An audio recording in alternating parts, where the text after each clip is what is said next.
আসসালামু আলাইকুম কাছের মানুষ, কেমন আছেন সবাই? তো গতকাল রাতে একটা ভাই আমাকে কল করে বললো যে তার বাবা ও পজিটিভ ব্লাড লাগবে, আর তিনি চট্টগ্রাম কিডনি ফাউন্ডেশনে ভর্তি আছেন। আর আমার যেহেতু ও পজিটিভ, আমিও সকাল সকাল বের হয়ে গেলাম। কিছুক্ষণ হাঁটার পরে একটা সিএনজি নিলাম, যেহেতু তাড়াতাড়ি যেতে হবে। রক্ত দেওয়া একটি মহৎ কাজ, আর সুযোগ থাকা সত্ত্বেও আমি কেন এই মহৎ কাজটি করবো না, তাই কোনো কিছু চিন্তা না করে চলে গেলাম রক্ত দেওয়ার জন্য।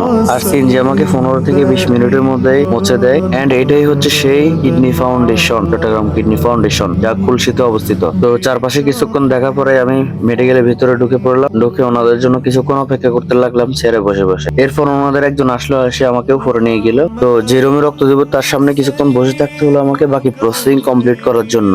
এন্ড আমাকে ভিতরে নিয়ে গেল, ভিতরে নিয়ে আমার থেকে রক্ত নিতে লাগলো। আর রক্ত দেওয়া একটি মহৎ কাজ, পাশাপাশি রক্ত যে যার লাগে সেই বুঝে যে আসলে রক্তের প্রয়োজনীয়তা কি। আমরা অনেকে সুস্থ থাকা সত্ত্বেও রক্ত দিতে চাই না। আসলে বিপদে পড়লেই বোঝা যায় যে রক্তের মূল্য। যখন রক্ত প্রয়োজন হয়, রক্ত পাওয়া যায় না, তখনই বোঝা যায় রক্তের মূল্য কি। আর গাইস, একটা বিষয় মাথার মধ্যে রাখবেন, যে যারা রক্ত দেয় তাদের বেশিরভাগই হচ্ছে যে স্টুডেন্ট। আর স্টুডেন্টদের নিজস্ব কোনো ইনকাম নেই, তাই তাকে কিছু খাওয়ান আর না খাওয়ান, কিছু করেন আর না করেন, তাকে অবশ্যই তার গাড়ি ভাড়াটা দিয়ে দিবেন। অনেকেই আছে যারা হাওলাত করে অন্য থেকে ধার করে টাকা নিয়ে আসে, হয়তো লজ্জা আপনাদের কাছে চায় না, তবে অবশ্যই তার গাড়ি ভাড়াটা দিয়ে দিবেন। আর সে আপনাকে উপকার করতে আসে কেন, সে নিজেই বিপদে পড়বে। আর প্রিয় বন্ধুরা, কে কয়বার রক্ত দিয়েছেন তা কমেন্ট করে জানান। আর অবশ্যই চ্যানেলটা সাবস্ক্রাইব করে বেল আইকনে ক্লিক করে নেক্সট ভিডিও দেখার জন্য।